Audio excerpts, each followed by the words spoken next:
Olá, boa noite. Boa noite, quem tá entrando aí. Thales, eu acho que é o Ian, né? Que não me responde mais no WhatsApp, né? Mande um alô pra mim, homem, cadê você?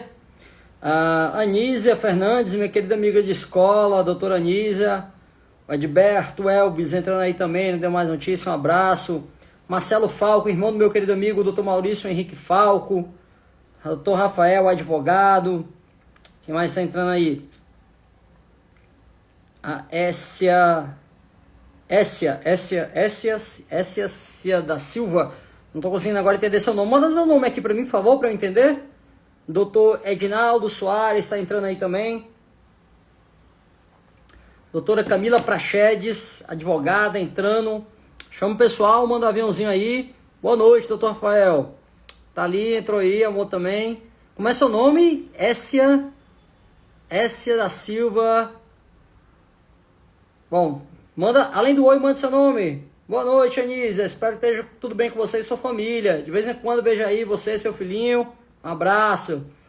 Doutor Flávio Oliveira vai estar em Brasília no sábado. Maravilha, será um prazer encontrá-lo lá. Vamos bater um papo lá sobre PREV, sobre assistência social também. Quem mais está entrando aí? Roberto Arruda, meu querido amigo Bob. Epíteto, né? Ó, epíteto não, apelido Bob. Cadê você, meu amigo? Faz tempo que eu não vejo, um abraço grande. Doutora Michele entrou aí também. O doutor Rafael Martiniano Dias, querido amigo, baluarte da Advocacia Previdenciária de Alagoas e quiçá de todo o Norte e Nordeste. Grande abraço para você também, meu amigo.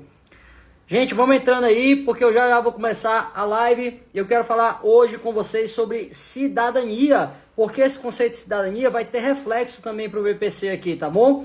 Então a gente vai falar, inclusive, porque o Brasil tem sofrido uma onda de movimentos migratórios aí. São pessoas que vêm ali da região da Síria, do Líbano, né, em razão das constantes guerras civis que ali acontecem. A gente tem situações também de pessoas que estão migrando, vindo ali da Venezuela, pelo estado de calamidade que em algumas regiões tem passado por ali, né? A gente tem movimentos migratórios e o Brasil sendo catalisador deles aqui. A Essia da Silva que mora em Sergipe, Aracaju. Grande abraço.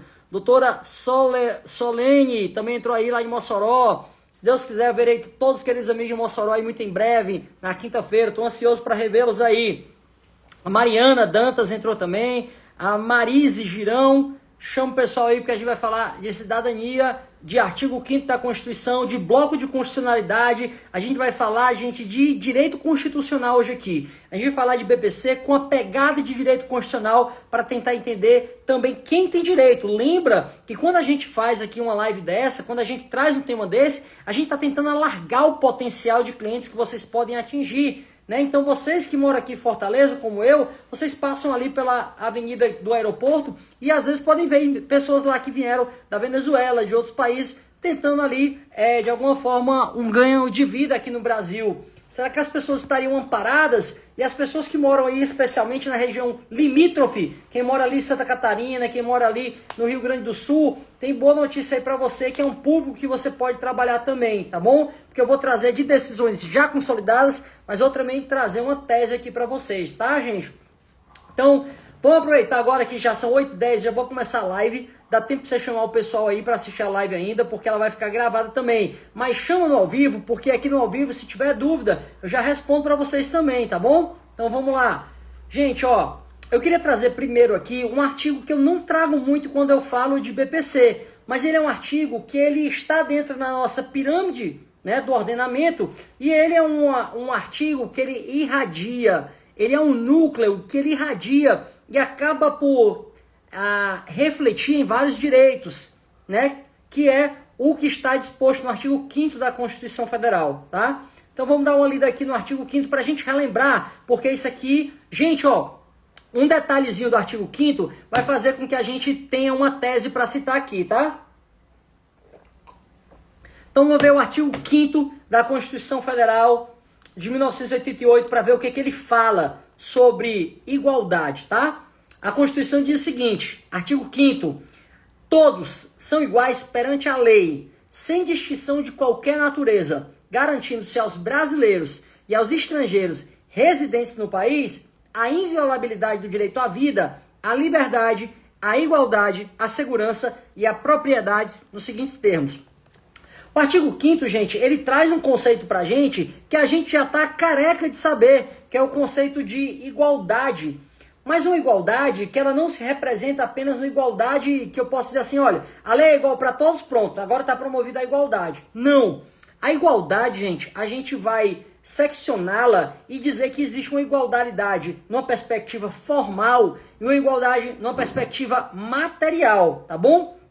Por que formal? Porque formal, gente, está ligado à ideia de forma, de como é feito o negócio, tá? Então, se uma lei ela traz um regramento que é igual para todo mundo, se ela diz assim, ó, essa lei se aplica para todos assim, então pronto, formalmente, na forma dela, ela é uma lei que está respeitando o princípio da igualdade, porque ela está dizendo que a lei vai ser aplicável para todo mundo ali, tá? Mas agora a gente também tem uma perspectiva material. E essa perspectiva material, a que ela diz respeito? Ela diz respeito, gente, à materialidade, é a real existência. Lembra quando alguém diz assim, ó, materialmente, né, houve uma materialidade do crime, houve ali realmente a execução de verdade, tá? Então, quando eu falo de conceito material de igualdade, eu vou para outra perspectiva.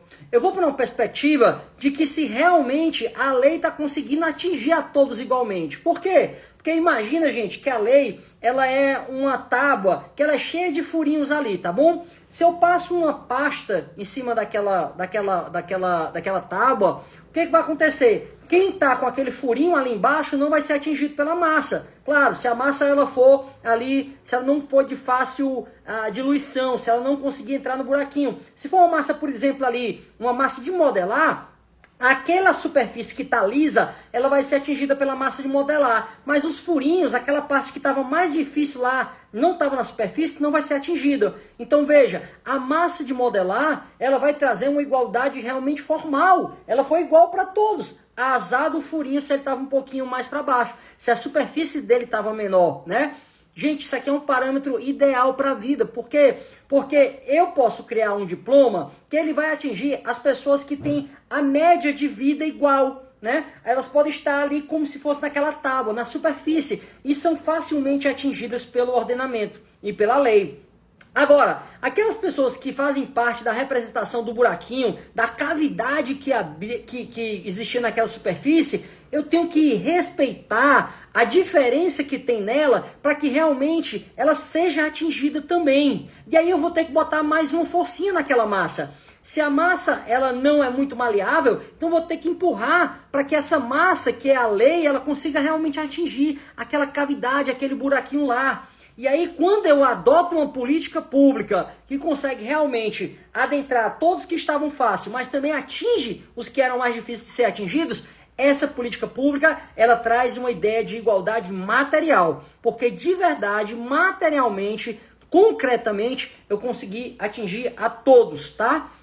Ou seja, a gente vai lembrar, gente, de um conceito que estava 2.300 anos atrás, presente lá já com Aristóteles, quando ele falava da igualdade de verdade, a igualdade material. O que é igualdade material? Igualdade material é aquela igualdade onde eu realmente consigo atingir a todas as pessoas, por mais que elas tenham um histórico e a alocação diferente na sociedade ou naquele momento.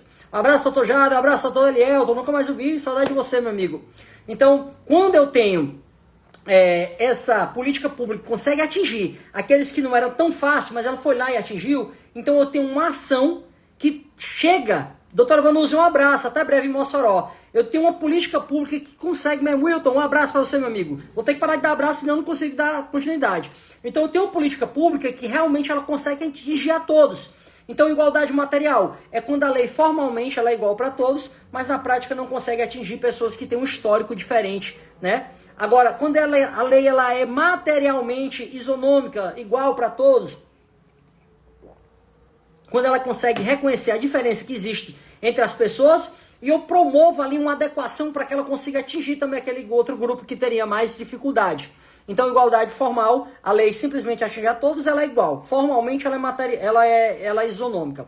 Materialmente, quando ela de verdade consegue atingir a todos, tá? A gente pode lembrar também o conceito de igualdade trazido pelo Rui Barbosa, que ele dizia que igualdade material é tratar os desiguais na medida da sua desigualdade. Ou seja, se um determinado grupo que tem direito a um direito difuso, né, um determinado grupo que tem um direito ali daquela coletividade, né, que atinge aquele grupo todo, ele tem um direito, mas não consegue exercer, porque ele sequer tem acesso às primárias condições para preencher os requisitos para aquele direito, então aquele direito ele não é materialmente igual para todos. Por quê? Porque ele na prática não consegue fazer com que as outras pessoas gozem dele também, só uma determinada parte da população. Igualdade formal, igualdade material, ela implica em dar condições diferenciadas para quem realmente é diferente, tá? Esse é o conceito de Aristóteles, o conceito de Rui Barbosa e o conceito adotado na nossa Constituição Federal. O artigo 5º ele traz essa ideia da igualdade na medida das desigualdades e que eu dê condições diferentes. Isso está presente, gente, ao longo de todo o texto constitucional. Mas quando a gente vai para a parte previdenciária, a gente vê, por exemplo, o artigo 195, parágrafo 12, que ele prevê a criação de um sistema diferenciado de previdência para dar inclusão previdenciária para as pessoas que têm menor potencial contributivo. Por exemplo, o MEI, microempreendedor individual, em razão do que dispõe a Lei Complementar 123 de 2006 e também o criado lá pela lei, pela alteração que houve na Lei 8.212, a criação da possibilidade da contribuição de 5% do facultativo de baixa renda. Né? Então, a gente tem a manifestação dessa igualdade material em algumas leis que vão trazer uma possibilidade de acesso à previdência de maneira diferenciada para grupos que teriam maior dificuldade. Então, por exemplo, para o microempreendedor, como ele tem um menor potencial contributivo, então cria uma lei que permite que ele contribua para a Previdência de uma maneira mais reduzida. Então aqui eu tenho esse cumprimento da igualdade material, tá bom? E aí, gente, eu vou trazer para vocês, de novo, revisitar o artigo 203, inciso 5. Eu sei que a gente está careca de saber, mas a gente não pode deixar de ler, porque a gente vai concatenar aqui artigo 203 com o artigo 5º, perdão, com o decreto 6214, com a lei 8742.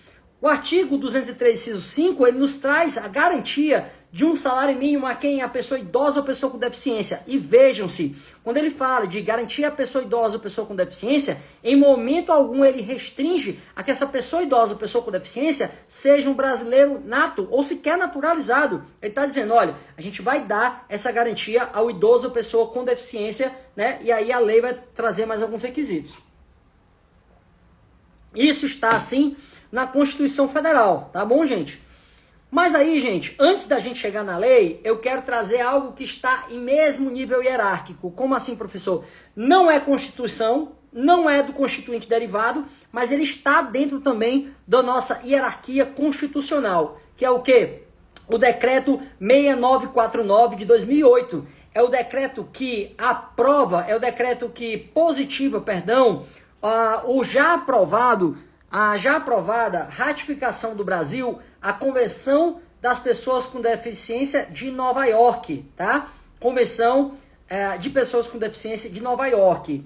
Por que ele tem norma de natureza constitucional? Gente, por causa de uma reforma que a nossa Constituição sofreu, perdão, e foi enxertado ali na nossa programação constitucional a possibilidade de que normas internacionais de direitos humanos, no qual o Brasil fosse signatário, elas também seriam adotadas no nosso bloco de constitucionalidade, com uma determinada regra. Qual é a regra?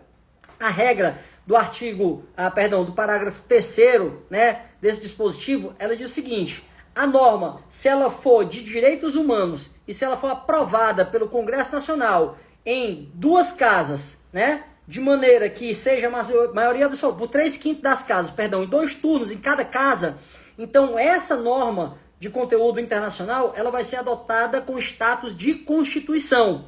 A norma não é oriunda da nossa Constituição primária, ela não é do Constituinte derivado, ela não é do Constituinte decorrente, que é aquele que os estados têm a obrigação de trazer suas constituições próprias, reproduzindo norma de natureza obrigatória, de reprodução obrigatória, ou então criando suas próprias disposições nas constituições estaduais. Não, ela foi adotada no Brasil como um tratado internacional. Só que esse tratado internacional, ele trata de direitos humanos, que ele trata de direito das pessoas com deficiência.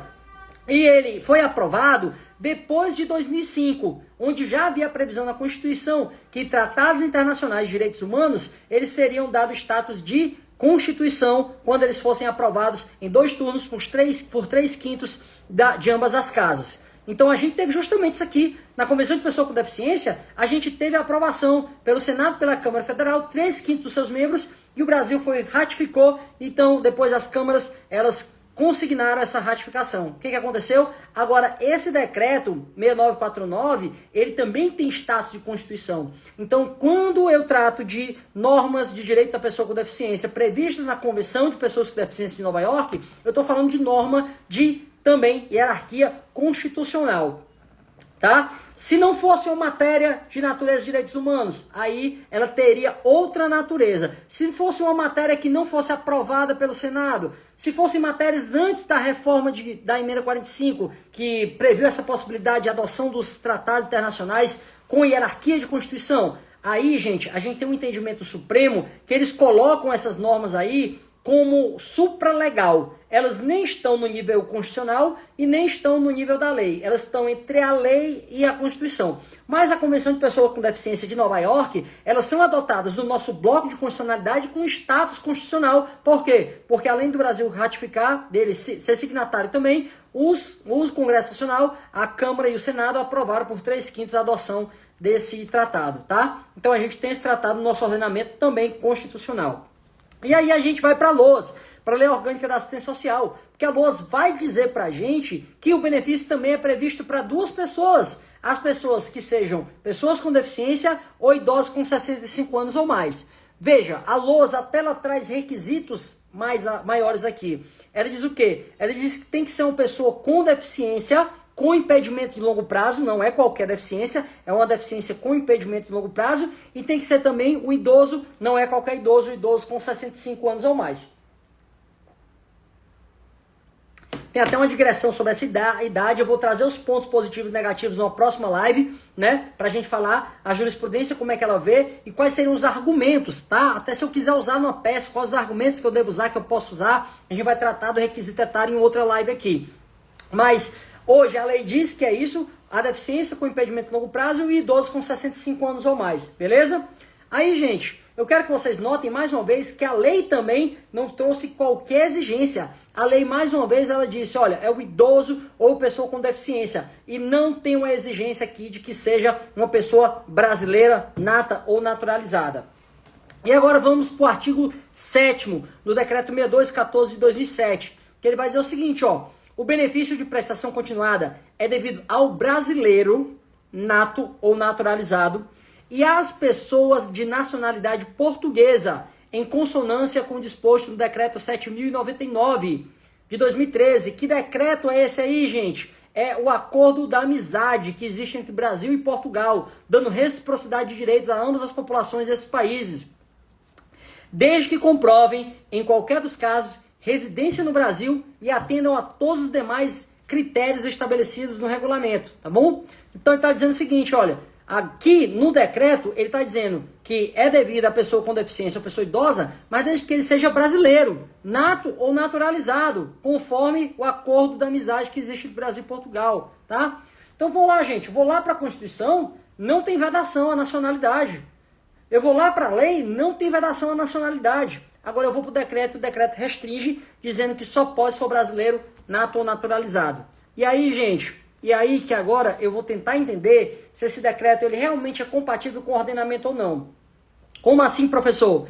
É porque existe, gente, uma teoria dos direitos fundamentais chamada de teoria da restringibilidade excepcional. A que ideia traz essa ideia da restringibilidade excepcional? Né? Pastor Geraldo Laurentino, um grande abraço para você. Muito tempo não vejo, mas fica aqui minha gratidão por suas sempre pregações muito entusiasmantes, viu? Grande abraço para você. Então, sobre o que fala? Então, sobre o que fala a teoria da restringibilidade excepcional? Ela fala da ideia de que há alguns dispositivos na lei que eles podem ser diminuídos, restringidos por atos normativos, desde que o ato normativo guarde compatibilidade com o ordenamento constitucional. Então, em tese, prima facie, eu poderia dizer que o decreto ele traz uma restrição sim à lei, porque é possível, só que eu tenho que analisar se o decreto ele é compatível ou não com a Constituição. E eu trago à baila 2 pontos para chamar a atenção para vocês. Primeiro, o artigo 194, inciso 1, parágrafo único, inciso 1 da Constituição Federal, ele vai falar do primeiro princípio ali da seguridade, que é o princípio o quê? O princípio da universalidade e da cobertura do atendimento. A que remete esse princípio? A ideia de que a cobertura dos eventos deve ser universalizada. Quanto mais eu puder cobrir, eu cubro, tá? Então, eu tenho que cobrir. Qualquer regra que mande eu diminuir parece incompatível com o ordenamento constitucional que mande aumentar. Um abraço, Régia, para você também, querida amiga. Então, parece incompatível já com o artigo 194, parágrafo único, inciso 1. Só que eu quero chamar a atenção para vocês também do artigo 5º da Constituição. O artigo 5º ele fala o quê? Ele fala que todos são iguais perante a lei. Os brasileiros e os estrangeiros residentes neste país. Essa palavra, residente, eu vou trazer já um conceito para a gente discutir aqui, tá? Já eu quero trazer para vocês algo para a gente tergiversar sobre isso aqui. Doutor Daniel, grande abraço, meu querido amigo de Có. Que ideia que eu quero trazer para vocês? Antes de eu chegar lá, gente, eu quero trazer 2 decisões para vocês entenderem até onde a gente vai chegar no nosso deslinde. Primeiro, é a do tema 173 do Supremo Tribunal Federal. Tema 173, ele foi avaliar justamente se a restrição prevista no decreto, ela era compatível com a Constituição ou não. E se constitucionalmente eu poderia conceder o BPC ao estrangeiro ou não. O que é que ficou fixado no tema 173? Que eu posso sim trazer a concessão do BPC para um estrangeiro, ou seja, mesmo alguém que não seja brasileiro nato ou naturalizado. Essa foi a tese fixada no tema 173 do STF. Fora isso, porque é o seguinte, gente, um tema decidido no STF é um julgamento qualificado, é um precedente qualificado. Quando o STF diz assim, ó, tema 173, vou aferir se o estrangeiro tem direito ou não ao BPC. Esse tema, gente, é o que a gente chama de um julgamento por amostragem. O tribunal pega vários casos que estão chegando ali com aquela mesma tese e diz, olha, vamos pegar um caso desse, que a gente chama de leading case, um caso líder, tá? E esse caso, quando a gente manifestar, quando o tribunal ele se manifestar sobre isso, a gente aplica a todos os casos que estejam também versando sobre a mesma matéria. Então, o tema 173 julgou um recurso extraordinário que falava da possibilidade de concessão do LOAS ao estrangeiro ou não. O que é que vocês acham, gente? Qual o sentimento cidadão, não é jurisprudencial não. Você acha que o Brasil ele pode conceder BPC a estrangeiros? Sim ou não? O que é que vocês acham? Foi só o tempo de eu tomar um gole, tá? Um gole aqui do meu chá. Mas vocês podem manifestar-se ainda aí, tá? Gente, olha, tem muita gente que diz que não. Por quê? Tem gente que entende assim, olha, o Brasil não tem recursos nem para os benefícios para os brasileiros. Tanto é que restringe, né, quanto à ideia do quarto de salário mínimo por pessoa. Então, não teria como estender aos demais. E tem gente que diz que não, os direitos humanos são direitos que devem ser estendidos a toda a humanidade. Cada vez mais a aldeia se torna global, então todo mundo deve ter direito aos direitos inerentes aos direitos humanos, perdão. A doutora Marise já falou, o Thiago já falou também aqui. Muito bem. Gente, olha, antes de eu dizer o segundo julgamento que eu quero trazer aqui, eu quero trazer para vocês um versículo bíblico.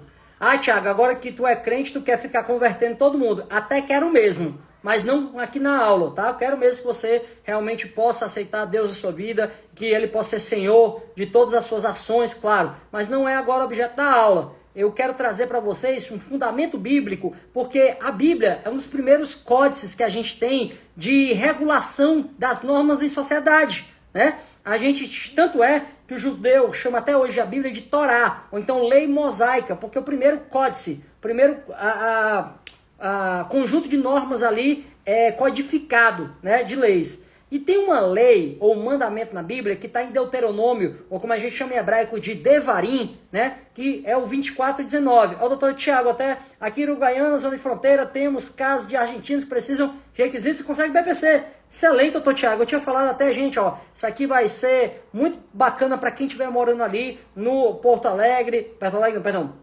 Rio Grande do Sul, Santa Catarina, zonas limítrofes, excelente, já trouxe aqui a baila. Então o pessoal que mora ali perto da Bolívia também, né? Então já pode utilizar. A doutora Joyce, se tiver cidadania brasileira, sim. Mas a gente está indo além, doutora Joyce. A gente está indo para além da legislação. Porque a legislação garante ao nato ou naturalizado. Mas a gente está indo agora além disso. Aquela pessoa que veio refugiada ali da Venezuela, por Pacaraima, cruzou ali o estado de Roraima. Ou então que ele veio ali, ele pegou um voo, já tinha família ali em São Paulo, um sírio, um libanês, veio para cá, um cubano, venezuelano. Olha aí, nosso escritório já foram concedidos com esse. Maravilha, doutora Vanusa. É justamente os casos. Mas antes da gente falar da jurisprudência, que eu tenho a mais para falar aqui, porque a decisão do STF se limita àquele caso interpartes, eu quero falar aqui do que a Bíblia diz. A Bíblia diz, gente, que quando no teu campo cegares a tua cega e esqueceres uma gavela no campo, não tornarás a tomá-la. Para o estrangeiro, para o órfão, para a viúva será. Né? A Bíblia está dizendo, olha, não fica com aquilo que está no campo, com aquilo que cai, não volta a pegar, porque tem que ser dado para o pobre, para o estrangeiro, para a viúva, para o órfão. São pessoas todos de vulnerabilidade notoriamente reconhecida. E a Bíblia, 3.762 anos atrás, quando ela foi escrita provavelmente, ela já previa que o estrangeiro também é uma pessoa que está em estado de vulnerabilidade. Então, os mais sábios dos sábios estão lá no Supremo Tribunal Federal e eles levaram um tempo para decidir, que a Bíblia já sabia há muito tempo. Se eu trato de vulnerabilidade, o estrangeiro é um vulnerável que ele tem direito, sim, ao benefício de prestação continuada também. A segunda decisão que eu quero trazer é uma decisão que vai ajudar administrativamente. Porque a doutora Vanusa falou aí de um caso que foi concedido no escritório, o doutor Tiago falou lá em Araguaína, mas eu não sei se foi administrativo ou judicial. Por que eu falo isso? Porque a decisão do tema 173 é uma decisão que ela está restrita àquelas pessoas que pediram o BPC, tá bom? Então, duas pessoas aí que eu vou cobrar live, viu, doutor Euclides e doutor Eduardo aí. Sexta-feira já quero com o Eduardo, semana que vem com o doutor Euclides. Essa decisão do STF, gente, é uma decisão que ela tem efeitos apenas interpartes, apenas entre as partes. Por quê? Professor, você acabou de dizer que é um tema, e um tema é um lead case, e o lead case é um caso que representa todos os casos iguais ali que o Supremo vai julgar. Muito bem, todos os casos judiciais. O fato do Supremo reconhecer que tem que julgar algo que tem uma repercussão geral, porque ele vai reverberar eventualmente de maneira política, social ou econômica na sociedade, se aquela decisão for lastrada, é uma análise de admissibilidade do ponto de vista potencial da jurisprudência. Ou seja, quando o Supremo pede para você mostrar que sua causa ela pode ter uma repercussão geral, ela está pedindo para você explicar que se a jurisprudência adotar a mesma decisão que ele, pode ter um efeito político, social ou econômico, mas apenas para aqueles que adentram a esfera judicial. Isso por quê? Porque a Lei 9868 de 99, que é a lei que trata do processo de controle concentrado de constitucionalidade no Brasil, aquelas de julgamento objetivo, abstrato, concentrado, portanto, ela apenas prevê as decisões de controle concentrado que têm caráter vinculante para a administração pública. Professor, mas eu estava vendo uma aula de processo civil, assisti um Instagram sobre processo civil, dizendo que o nosso sistema agora está entre o common law e o civil law, porque a gente tem lei, mas a gente está também sendo obrigado a seguir os precedentes. Muito bem, seguir os precedentes judiciais na justiça. A administração pública não tem que seguir precedente qualificado. A administração pública só é obrigada a seguir o quê? Aquilo que é decidido em sede de controle concentrado. Não só um simples precedente qualificado, por mais que só por ser qualificado não é simples, mas precedente qualificado de recurso extraordinário, ele não vincula a administração pública, apenas as ações de controle concentrado de constitucionalidade, conforme prevê o artigo 28, parágrafo único da Lei 9868 de 99. Então a decisão do Supremo, professor, ela só vai servir de o quê? Só vai servir de paradigma para eu ajuizar uma ação e dizer, ó, o tema 173 do STF, ele diz que a pessoa tem direito mesmo sendo estrangeiro, sim. Agora, professor, esse estrangeiro, ele se enquadra naqueles casos lá que o senhor falou, porque ele tinha uma vida boa lá na Síria, ele era dono de fábrica, só que ele chegou no Brasil, ele já tem 65 anos de idade, então ele tem um patrimônio, ele conseguiu comprar uma casa ali em Higienópolis, um apartamento, mas ele não tem mais a renda. Então como é que eu faço? Como é que eu passo a me escapar dessa situação que o INSS vai verificar lá e vai dizer que ele tem uma renda escondida, porque ele tem um patrimônio? Aí, gente, você vai ter que usar uma ação civil pública, porque o INSS foi obrigado a administrativamente deixar de negar o BPC simplesmente pela nacionalidade. Você vai dar uma olhadinha na ACP 000697283-2012 401-3400. Essa ACP, gente, ela disse justamente isso. A partir dessa decisão aqui, o INSS não pode mais, o INSS tem que se abster de negar o benefício de assistência, da assistência social, simplesmente pela nacionalidade. Dá uma olhadinha aí, 0006972-2013-401-3400. 0006972-34-2013-401-3400. Dá uma lida. Tá? 83, perdão, viu? Vamos lá mais uma vez. 0006972-83-2012-401-3400. Dá uma lida. Por quê? Porque o INSS está tendo que cumprir. Ah, tá certo, dá para anotar aqui, né? Vou colocar aqui, peraí. ACP. Segura as pontas aí, nunca me ocorreu de colocar, peraí. 6972 83 2012 401 3400.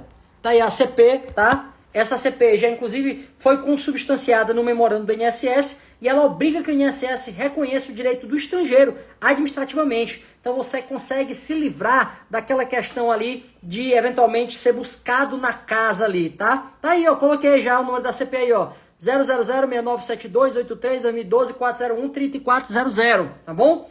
Então você já consegue administrativamente com essa ACP aí, tá? Se livra da análise ali da via judicial, in loco na casa da pessoa, tá? Por fim, gente, eu quero suscitar uma tese com vocês aqui, porque a ACP, ela também vai trazer a seguinte dicção, tá? Ó, ela vai dizer que para ter direito aqui, pode ser o brasileiro naturalizado ou o estrangeiro, só que ela vai condicionar o estrangeiro com residência fixa. Qual é a tese que eu queria suscitar com vocês? Tanto o tema 173 do STF, como a CP 0006972-83-2012-401-3400. Agora eu fiz questão de decorar para falar para vocês, tá? Pois é, Jéssica, professora Jéssica, é isso que eu estou tratando aqui agora. Tanto o tema 173 quanto a ACP, elas exigem essa residência. O STF, inclusive, usa lá o dispositivo no artigo 5º da Constituição, para dizer que ela fala que a igualdade será para os brasileiros, né, brasileiros e estrangeiros residentes no país.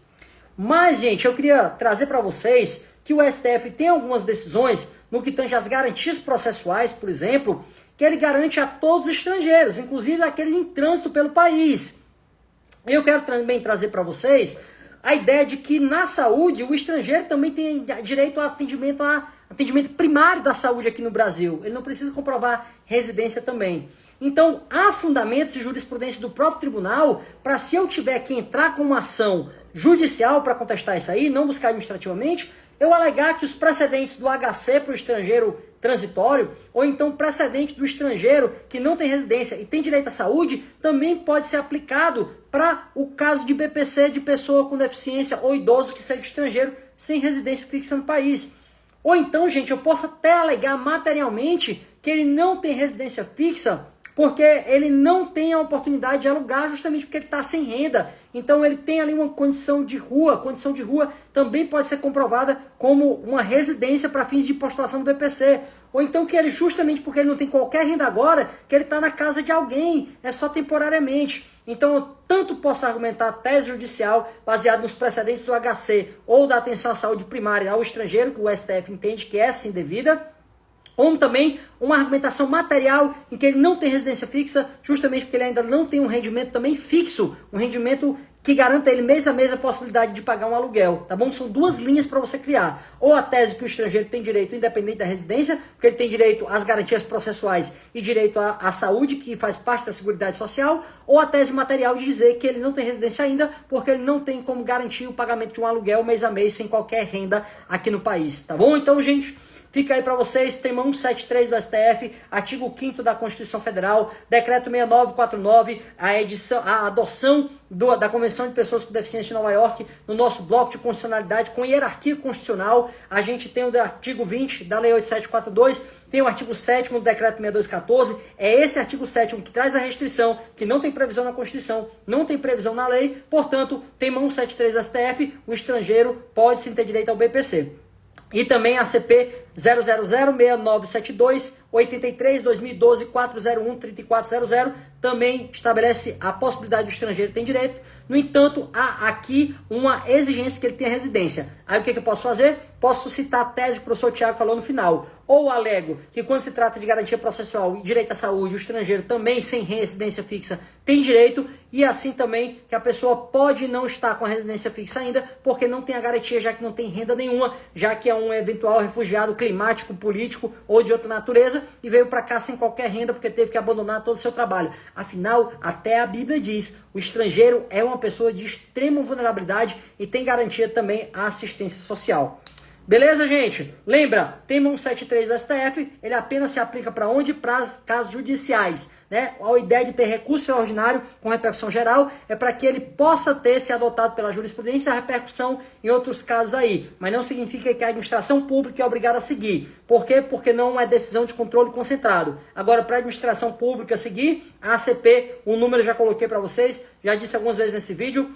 Se não conseguiu decorar, volta o vídeo e assiste mais uma vez aí também. Tá bom, gente? Por aqui a gente vai ficando mais uma vez. Muito obrigado pela presença de vocês. A live foi de supetão, eu sei. Por isso pouca gente veio, não avisei antes. Mas a sexta-feira já tá marcado, tá? Amanhã tem BPcast que vai estar aqui para vocês. E sexta-feira já tá marcado. A gente tem uma live 8 horas. Eu e o Dr. Eduardo Maia, grande previdenciarista também, tá bom? Vou avisar antes de vocês qual é o tema. Mas já fica marcado. Sexta-feira às 8h07. 8 horas e 7 minutos. 20 horas e 7 minutos, 8 horas e 7 minutos. A partir de hoje, toda live é às 8 horas e 7 minutos, tá bom? Não vai ser 8 em ponto, por quê? Porque 8 em ponto você já marca que é 8, 9 horas, não se dá o trabalho, seus neurônios eles não conseguem se dar o trabalho de que realmente tem que gravar uma data, um horário que é diferente. Então, a partir de sexta-feira, 8 e 7, 8 horas e 7 minutos em ponto, a gente vai estar junto.